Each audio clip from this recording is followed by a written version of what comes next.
여태껏 제 결혼 생활에 있어서 가장 큰 문제는 염치를 모르는 신우 하나뿐이라고 생각했어요. 그런데 그건 저만의 착각이었습니다. 소위들 말하는 시월들을 두고 생각할 것도 없었어요. 진짜 문제는 염치 없는 신우가 아니고 제 옆에 있는 남편에게 있었으니 말입니다. 남편과는 2년 정도의 연애 끝에 결혼을 하게 되었습니다. 2년이면 충분히 긴 시간이라고 생각했어요. 그리고 그렇게 길게 만난 만큼 제 배우자인 남편이 어떤 사람인지, 평소에도 어떤 생각을 하고 있는지 눈빛만 봐도 알 정도로 잘 알고 있을 줄 알았는데, 연애할 때는 하나도 몰랐는데 결혼 준비를 하기 시작하면서부터 긴 연애 중에도 본 적 없는 남편의 다른 면모를 하나둘씩 맞닥뜨리게 되었습니다. 제가 연애할 때 알고 있던 남편이 지금의 남편과 같은 사람이 맞는지 생각이 들 정도로 180도 다른 사람이라는 걸 결혼을 하고 나서야 알게 되었네요. 결혼 전, 그러니까 연애를 할 당시에는 평범하고 마냥 좋은 사람이라고 생각했어요. 저도 남편도 그냥 평범한 회사를 다니고 있는 평범한 회사원이었습니다. 조건, 이런 거 따지기에는 둘 중에 누가 더 잘났네, 누가 결혼 잘하는 거네 이런 거 따질 것도 없이 비슷한 상황이었습니다. 마냥 좋은 사람이란 말처럼 연애하는 동안에는 큰 의견 다툼도 없었고 다툰 적도 손에 꼽을 정도로 몇 번 되지 않았습니다. 아마 그게 결혼을 결심하게 된 가장 큰 이유였을 거라 생각해요. 남편도 저랑 비슷한 이유였을 거라 생각했고요. 그렇게 자연스럽게 연애에서 결혼으로 넘어가게 되었습니다. 결혼은 반반 결혼을 하기로 했어요.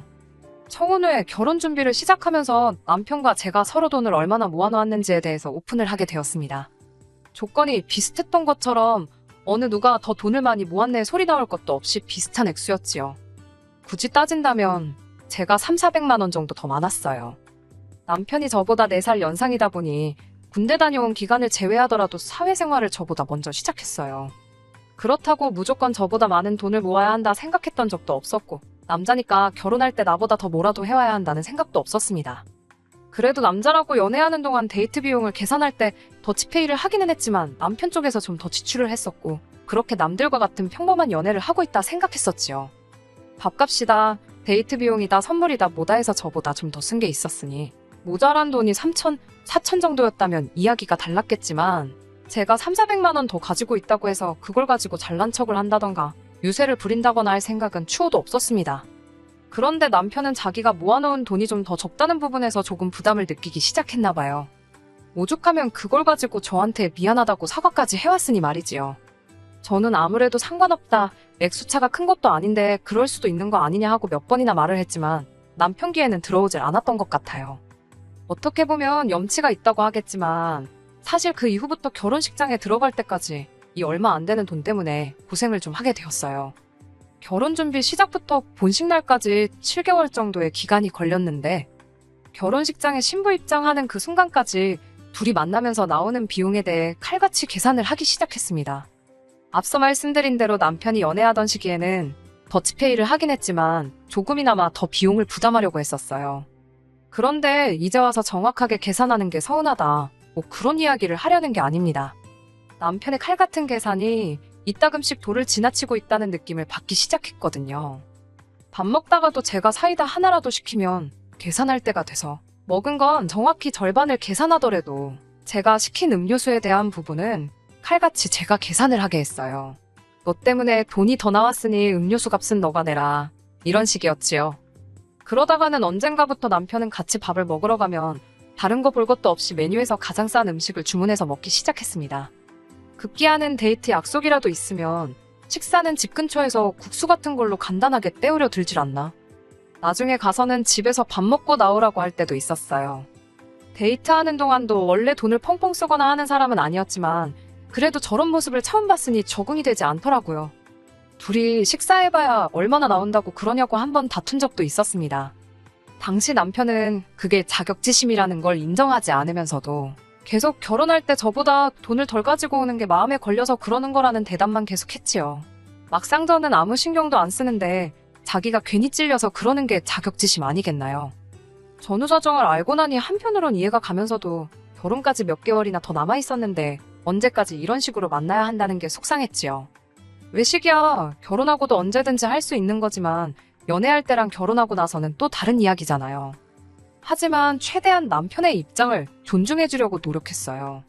이렇게 아끼는 거 길어봐야 몇 달일 테고 말 맞다나 남편이 저런 식으로 고집을 부리는 게 결혼할 때 제가 가져오는 돈과 최대한 같은 액수를 가져오기 위해서 저러는 거라니. 한편으로는 방법이 조금 지나치긴 하지만 생활력이 강하고 절제할 줄 아는 성격을 가지고 있다는 게 달리 보이기도 했었거든요.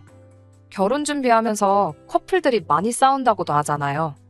그런데 저런 식으로 행동하는 것 외에는 딱히 신경 곤두세울 일도 없었기도 했고, 결혼을 결정한 직후다 보니 따지고 보면 연애하던 기간, 아니 결혼한 기간까지 통틀어서도 남편이 가장 좋게 보일 시기이기도 했었으니 이것도 서로를 알아가는 과정이라 생각하고 그냥 넘어가기로 했습니다. 좋은 점만 보려고 했던 거였지요.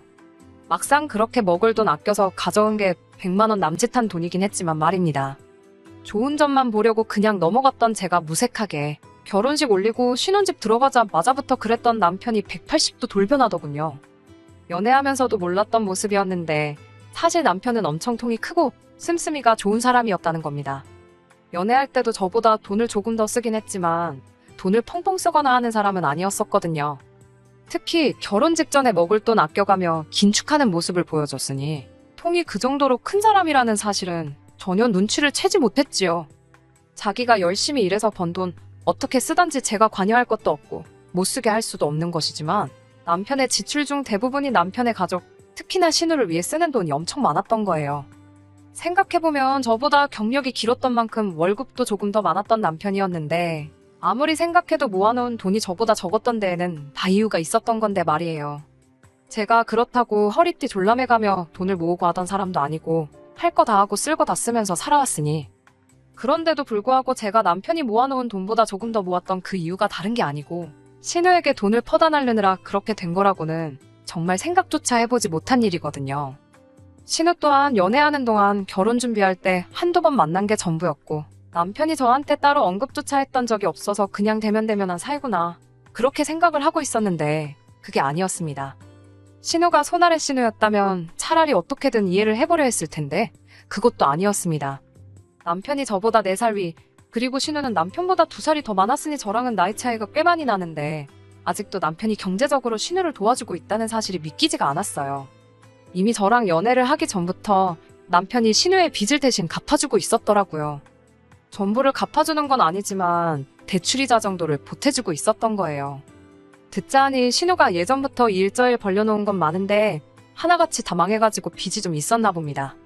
그런데 빚을 내서 이것저것 차렸던 사실을 신우가 심해부도 모르게 했다가 딱 걸렸나 보더라고요. 정신 빠진 여편데 이혼하네 어쩌네 하면서 엄청 일이 크게 번졌는데 심해부가 벌어오는 돈은 한 푼도 건들지 않는 선에서 대출을 상환하는 걸로 어떻게 마무리를 지었다고 해요. 시조카들이 있으니 심해부도 섣불리 이혼을 결정하지는 않았던 것 같은데 문제는 신우가 당장 사업이 아니라 일자리를 구한다 하더라도 대출금을 스스로 갚아내기엔 그 액수가 너무 컸던 게 문제였던 거죠. 그래서 남편이 언젠가부터 그 대출이자 갚는 걸 도와주고 있었던 거고요. 그 상황을 저는 전혀 모르고 있었으니 그 사실이 썩 유쾌하지도 않았고, 그래도 이제 당신도 가정이 생겼는데 이제 신우 빚을 대신 갚아주는 건 그만해야 한다고 직접적으로 말을 한 적도 있었습니다. 남편이 정색을 하면서 저보고 피도 눈물도 없는 사람이냐며 그깟 몇십만 원 때문에 시조카드를 엄마 없이 아빠 없이 크게 할 수는 없지 않냐고 한 소리를 들었네요. 어차피 반반 결혼했고 생활비도 똑같이 줄 테고 내가 쓸 돈 아껴다가 누나한테 주는 거니 제가 신경 쓸 거 없다고 딱 잡아떼는데 그 상황에 저도 그럼 생활비만큼은 절대 손 떼지 말라 그 이야기 말고는 할 말이 없었습니다. 신우에게 들어가는 돈 외에는 연애할 때도 사이가 워낙 좋았던 남편과 저였기에 결혼 생활을 이어옴에 있어서 그다지 큰 문제가 있지는 않았어요. 저는 가랑비에 옷이 홀랑 젖고 있는 줄도 모르고 남편과 제가 사이가 좋기만 하면 됐지 하면서 이 현실을 외면하려고만 했었네요. 이 작은 사건이 눈덩이 구르듯 커지게 된 건 재작년 여름이었습니다. 그나마 신우가 직장을 구해서 그 돈으로 대출원금을 갚고 모자란 건 남편이 내주고 시어머니가 내주고 하는 시기였는데 신우가 다니던 회사가 코로나 여파를 이기지 못하고 결국 망해버리고 말았던 거예요. 신우가 대단한 스펙이 있던 것도 아니고 이젠 나이도 나이다 보니 다시 취직하는 게 여간 힘든 상황이 아니었던 거예요. 그런데 그때쯤 마침 친정아버지 건강 문제로 친정어머니랑 함께 운영하고 계시는 식당에 한동안 출근을 못하게 되셨거든요. 그래서 아버지 자리 비우고 계신 동안 대신 일해줄 사람을 구하고 있었는데 남편이 그 사실을 알고는 신우가 친정아버지 대신 일을 할 수 있게 해주면 안 되겠냐고 사정사정을 해오더라고요. 솔직히 내키지는 않았습니다. 제 신우라는 관계도 관계인데다 제가 신우라는 사람을 썩 좋게 보고 있지도 않았고 말이에요. 그래서 물어보겠다 대답만 하고 말았는데 남편이 몸이 달아서 제 대답을 듣기도 전에 벌써 친정어머니한테 연락을 했더군요. 사위가 통사정을 해오며 간곡하게 부탁해오니 친정어머니 입장에서도 거절하기도 어려웠고 어차피 친정아버지가 건강 회복하면 없어질 임시직이나 마찬가지였던 자리다 보니 결국 남편의 부탁을 받아들이겠다고 하신 거였어요. 우려와는 다르게 친정어머니는 신우가 일도 빠릿빠릿하게 잘한다고 그러니 걱정하지 말라는 말을 해오셨어요. 젊은 사람이 불 앞에서 일하는 거 싫을 텐데 분소리도 안 하고 열심히 한다고 하는데 그때까지만 해도 제가 신우를 잘못 생각했구나 싶기도 했습니다.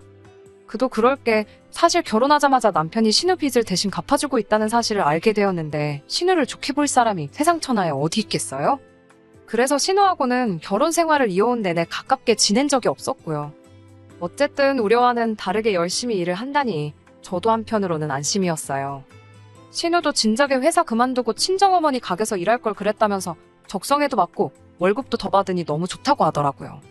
신우라는 특성상 친정어머니도 생각보다 인건비에 조금 더 쳐주던 게 있던 것 같은데 이러나 저러나 어머니 말에 의하면 신우가 아버지 빈자리를 아주 제대로 채워주고 있다고 하시고 얼마 더 주는 돈이 어차피 제 돈도 아니고 하니 아깝거나 그러진 않았네요. 그런데 열심히 한다던 신우가 그런 시커먼 속내를 가지고 있을 거라고는 생각도 못했습니다. 지난 겨울에 일 잘하고 있던 신우가 난데없이 오늘부로 그만하겠다 가게를 나오지 않았고 그렇게 한 달도 채 지나지 않아서 친정부모님 식당 근처에다가 똑같은 가게를 차렸거든요. 간판에 상호명까지 비슷하게 해놓았더라고요. 애초에 신우가 주방 불 앞에서 땀 흘리며 열심히 일했던 이유가 따로 있던 거였어요. 친정부모님 메뉴 비법을 알아낼 생각이었던 거예요. 가족이라는 특성도 있고 워낙 열심히 한 데다가 일하는 동안 친정어머니한테 신뢰도 많이 쌓아놨던지라 친정어머니가 육수랑 양념장 만드는 법을 신우한테 알려줬나 봐요. 가게 비법인데 그걸 뭐 맘대로 알려주냐 하실 분들도 계실 테지만 신우가 일하면서 언젠가 자기 가게를 갖고 싶다는 소리를 밥 먹듯이 하기도 했고 친정어머니 또한 비법이라고 꽁꽁 숨길 게 아니고 아버지 건강이 나아지면서 다시 가게에 나오실 수 있게 되시면 열심히 한 신우를 위해 기꺼이 알려줄 용의가 있었다고 해요. 그러니 친정어머니가 상심이 많이 크셨지요. 가만히 있어도 알려줄 비법이었는데 이렇게 뒤통수를 치고 길 건너에 가게를 열어버렸으니 말입니다. 심지어 처음엔 신우가 가게를 열었는지조차 모르고 있었어요. 단골 손님 중에 한 분이 이호점을 내도 어떻게 이렇게 가까운 곳에 내냐는 말을 해줘서 신우네 가게가 오픈을 하고 나서야 알게 되었던 거지요. 그 사실만 가지고도 신우가 용서가 안 되는데 글쎄 오는 손님들마다 신우가 한다는 소리가 아주 가관이었습니다. 친정부모님 가게는 곧 문을 닫을 계획이니 앞으로 여기로 오시면 된다는 있지도 않은 소리라든지 친정부모님 가게가 오래된 가게라 그런지 주방 위생 상태도 엉망이다 하는 험담까지 서슴지 않고 나오는 대로 짓거렸나 보더라고요. 이 사실을 알고 나니 저도 가만히 있을 생각은 없었습니다. 신우한테 쳐들어가기 전에 남편은 이 상황을 어떻게 생각하는지부터 알아야겠다 싶어서 남편 퇴근할 때까지 기다렸습니다. 남편한테 이 모든 걸 다 알고 있던 거냐 따지니 남편이 저한테 큰 소리를 치면서 적반하장으로 나오더군요. 당장 저한테 사과를 해도 모자랄 판일 텐데 저한테 변명조차 하지 않고 어린 반푼도 없는 소리만 쏟아내더군요.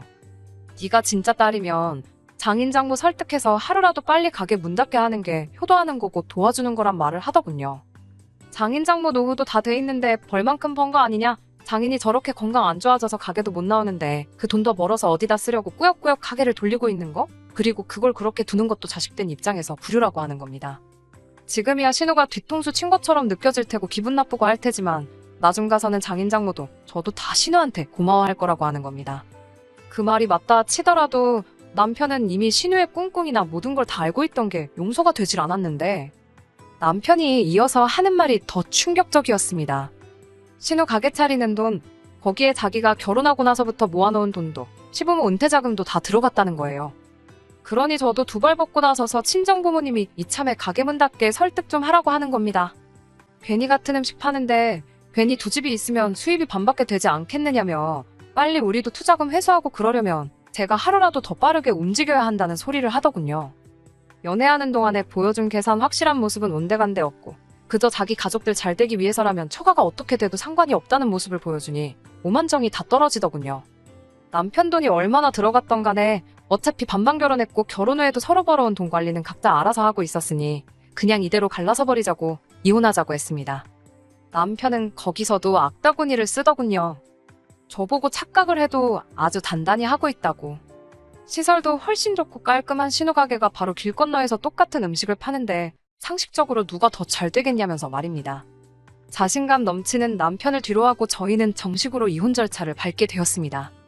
애초에 신우비 대신 갚아주고 있다는 사실을 알았을 때 확실히 짚고 넘어갔어야 했을 걸 아는 후회가 몰려오더라고요.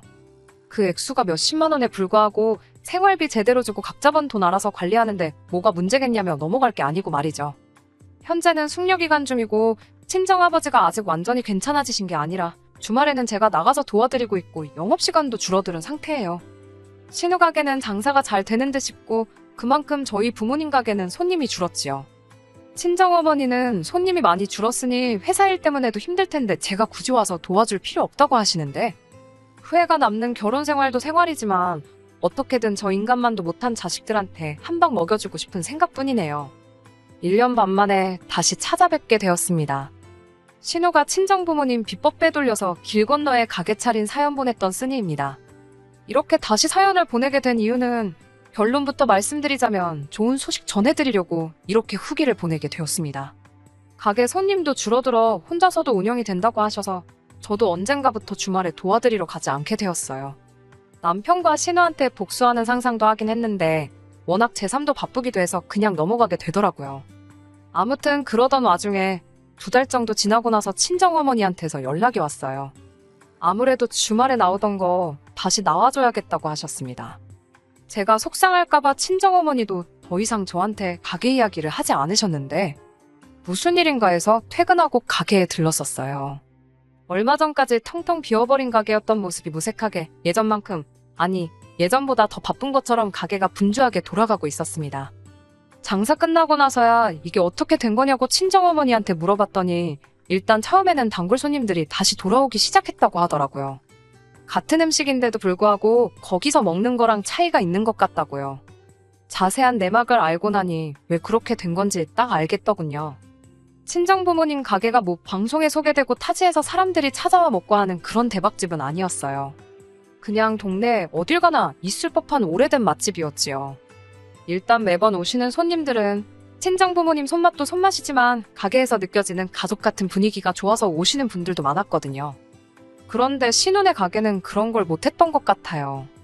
음식 비법도 비법이지만 동네에서 장사하면서 동네 사람들하고 좋은 관계를 맺으며 장사하는 비법도 있었을 텐데 신혼은 음식 비법만 훔쳐가고 영업하는 비법은 훔쳐가지 못했던 거죠.